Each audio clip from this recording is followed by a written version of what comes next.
50% লোক এখন নেই। তাদের এই যে শূন্যতা, তারা ভোটে নাই, প্রতিযোগিতায় নেই, ক্ষমতায় নেই, আউট অফ দ্য মার্কেট।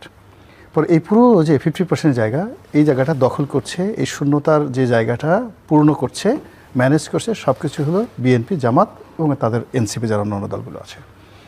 এখন এরকম শূন্যতার মধ্যে যখন আমরা পড়ি, বিশাল একটা শূন্যতার মধ্যে পড়ি, আপনি গিয়ে দেখেন বড় একটা ফসলি মাঠ, আপনি একা, গভীর রাত্রি, আপনি পথ হারিয়ে ফেলবেন। শূন্যতার মধ্যে মানুষ পথ হারিয়ে ফেলে, নিজেকে নিয়ন্ত্রণ রাখতে পারে না এবং সে ভুল করে।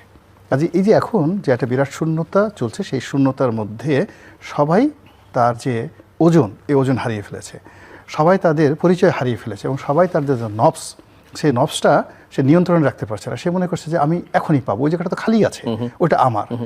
এটার কারণে কি হচ্ছে, তার মধ্যে একটা ইমব্যালেন্স তৈরি হয়ে যাবে এবং ইমব্যালেন্স তৈরি হয়ে গেলে আকাশে যদি যেটা ব্ল্যাক হোল হয়, ব্ল্যাক হোলে যেভাবে তারকারাজি হারিয়ে যায় এবং এই পৃথিবীতে যে বারমুদার ট্রায়াঙ্গেল আছে, সেই বারমুদার ট্রায়াঙ্গেলে গেলে যেভাবে একটা মানুষের পরিস্থিতি হয়, এইরকম রাজনৈতিক, অর্থনৈতিক, সামাজিক শূন্যতার মধ্যে যা কিছু ঘটে ওই একই পরিণতি হয়। এখন বিএনপি এবং জামাত এই শূন্যতার মধ্যে ঘুরপাক খাচ্ছে, নাম্বার 1। নাম্বার 2 হলো, এরকম যখন শূন্যতা হয়, অরাজকতা হয়, তখন সেই ক্ষেত্রে রেজিমেন্টেড ফোর্স যারা শক্তিশালী, তারা যত ছোট হোক না কেন, তারা সেখানে সফল হয়। এবং রেজিমেন্টেড ফোর্স না, কিন্তু সংখ্যাধিক্য, অনেক সংখ্যাধিক্য, ইট বিকাম এ লায়াবিলিটিস, এরকম একটা শূন্যতার ক্ষেত্রে। ফলে এই যে বিএনপির 35% যে ভোটার, তাদের ব্রুট মেজরিটি, তাদের সঙ্গে তাদের যে মানে জনপ্রিয়তা, এইরকম একটা অবস্থাতে এটা তাদের জন্য লায়াবিলিটিস। বিকজ এই সময়টাতে যেহেতু শূন্যতাতে আগে তারা গোল হয়ে বসেছিল, সেই মানে নুরুল দিনের সারা জীবন কবিতার মতো, গোল হয়ে বসো, কাছাকাছি আসো। আওয়ামী লীগের চাপে তারা একত্র হয়েছিল, আর আওয়ামী লীগ যখন সরে গেছে, তারা একে অপরের সঙ্গে সম্পর্ক বিচ্ছিন্ন করে ছড়িয়ে পড়েছে টেকনাফ থেকে তেঁতুলিয়া পর্যন্ত। এটাকে একটা নিয়ন্ত্রণ করা যাচ্ছে না। তো এই যে নিয়ন্ত্রণ করা যাচ্ছে না, ফলে বিএনপির এই যে ব্রুট মেজরিটি, প্রচুর লোকজন, এটা এখন বিএনপির জন্য লায়াবিলিটিস। আর অন্যদিকে এই সময়টার মধ্যে যে রেজিমেন্ট ফোর্সগুলো, তারা এজ এ পিলার হিসেবে যার যার জায়গায় মতো বসে পড়ছে জামাত। This is second. থার্ডলি হলো, প্রকৃতির যদি ইতিহাস ধরেন, আমাদের রাজনীতির ইতিহাস ধরেন, সেই রাজনীতির ইতিহাসে আমরা সবসময় দেখেছি যে যারা খুব বেশি আত্মবিশ্বাসী থাকে, খুব বেশি আশাবাদী থাকে, স্বপন বিলাসী থাকে এবং নিজেদের জয়ের ব্যাপারে শতভাগ নিশ্চিত থাকে, ইতিহাস সাক্ষী প্রায় সব ক্ষেত্রে তারা গোহারা হেরেছে। আর অন্যদিকে আপনি যাদেরকে তাচ্ছিল্য করবেন এবং আপনি যাদেরকে গণনায় ধরবেন না এবং আপনি যাদেরকে মনে করবেন যে এরা আমার পায়ের তলে, প্রকৃতি এমন শিক্ষা দেয় যে ওই পায়ের তলের জিনিস আপনার মাথায়, আপনার যাকে বলা হয় তাজ হিসাবে বসিয়ে দেয়। এই বাংলায় 2024 সনের 5ই আগস্ট একটা বিপ্লব হবে। হাসনাত, সার্জিস, যে সমস্ত ছেলেরা, কিংবা ধরেন ওই এখন ঢাকা বিশ্ববিদ্যালয়ের ভিপি হয়েছে সাদিক কায়ুম, এরা ছাত্রলীগের পঞ্চম টায়ার, পঞ্চম সারিরও কোনো কর্মী ছিলেন না। ছাত্রলীগ নামধারী এই সমস্ত নেতাকর্মী, তাদের হাতে আওয়ামী লীগের পতন হবে।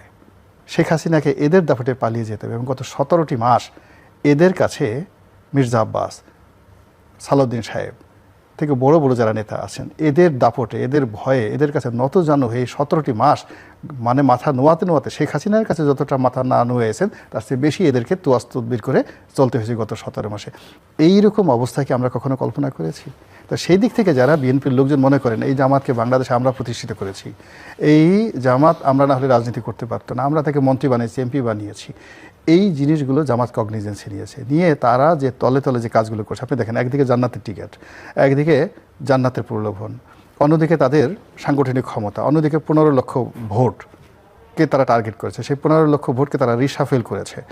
কুড়িগ্রামে যেখানে দরকার কুড়িগ্রামে ট্রান্সফার করেছে, কুড়িগ্রাম থেকে যে ভোটটা ঢাকা 17 আনা দরকার সেটা নিয়েছে, যেটা বগুড়া নেওয়া দরকার যেখানে নিচ্ছে, যেখানে তারা সাতকানি নেওয়া দরকার সেখানে নিয়েছে, চট্টগ্রামে নেওয়া দরকার। এইভাবে নিয়ে 15 লক্ষ ভোট যদি 10,000 থেকে শুরু করে কোনো কোনো জায়গায় 5,000, তারা যদি 150টা সিটে এই ইঞ্জিনিয়ারিংটা তারা করতে পারে, আই ডোন্ট নো তারা পারবে কিনা। যদি 150টা করতে আজিবাজিভাবে বলছেন, এটা তো ভেরি ইজি, তারা আলটিমেটলি দে হ্যাভ ডান।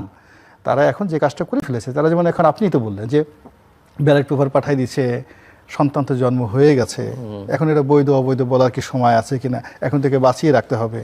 এখন ব্যালট পেপার ছাপা হয়ে গেছে, বিদেশে চলে গেছে, সিল মারা হয়ে গেছে, আর বিএনপি যারা লোকজন আসছে তারা সবাই মাত্র আঙ্গুল চুষা শুরু করেছে যে লেটস, মানে আমাদের এখন থাম যেটা আছে, বুড়ো আঙ্গুলটা আমরা চুষি। এই সময় কীভাবে চুষি?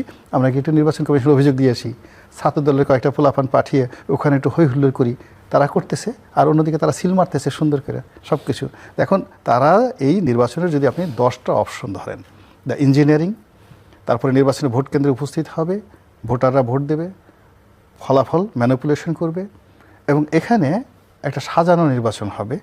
যে আপনি কোনো ভায়োলেন্স দেখেন, মানে অস্থিরতা নির্বাচনের আগে বা নির্বাচনের মূল ব্যাপার হলো এখানে ইঞ্জিনিয়ার একটা শান্তিপূর্ণ নির্বাচনে এটা মানে হতে পারে। এখানে যদি ধরুন একটা নির্বাচনে তো সবসময় ভায়োলেন্সের একটা আশঙ্কা থাকে, সেই 72 থেকে এখন পর্যন্ত সব নির্বাচনে ভায়োলেন্স হয়েছে কম বেশি, কিন্তু এবারের যে ভায়োলেন্সটা, সেই ভায়োলেন্সটা অপরিকল্পিত হবে না, আপনি বলছেন অনেক পরিকল্পিত হবে, ওয়েল ডিজাইন হবে। অন্যবার যে সকল ভায়োলেন্স, সেই ভায়োলেন্সের জন্য অস্ত্র রিজার্ভ থাকতো না, কোনো নির্বাচনকে উপলক্ষ করে বিদেশ থেকে অস্ত্র আমদানি করা হয়নি। পুলিশের যে রিপোর্ট, সেই রিপোর্ট অনুযায়ী বা গোয়েন্দা সংস্থার রিপোর্ট অনুযায়ী সীমান্ত দিয়ে অস্ত্র আসছে।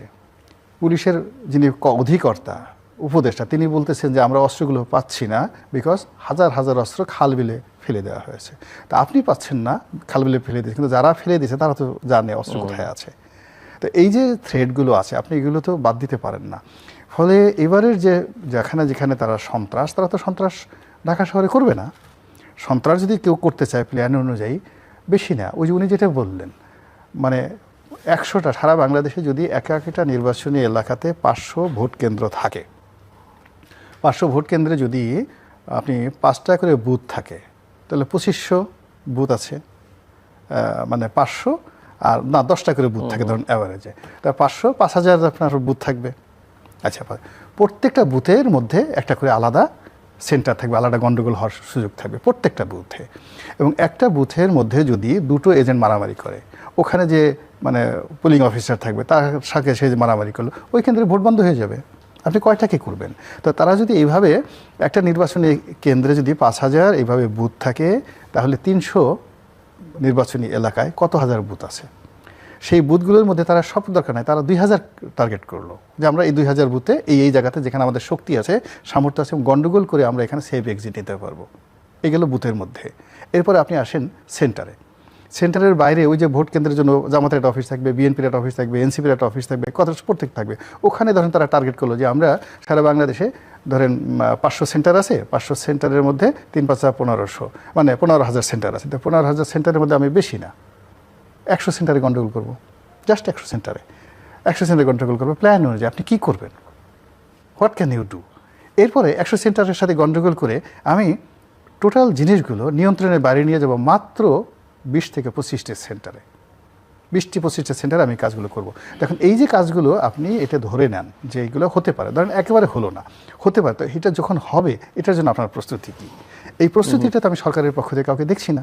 বিএনপির যারা লোকজন, তারা যেভাবে ফেসবুক নিয়ে ব্যস্ত, যেভাবে তারা যাকে বলা হয় ইউটিউব নিয়ে ব্যস্ত, যেভাবে তারা জনাব তারেক রহমান সাহেবকে মহামানব বানাতে ব্যস্ত, জিয়াউর রহমান সাহেবের পরিবারের একটা লিগেসি তৈরি করতে এই সময়টাতে ব্যস্ত, তো এই ব্যস্ততার সঙ্গে কন্টেম্পোরারি নির্বাচন সংক্রান্ত যে ঝুঁকিগুলো রয়েছে সেইগুলোর যে অ্যাকশন প্ল্যান, সেই অ্যাকশন প্ল্যান তো আমি দেখছি না।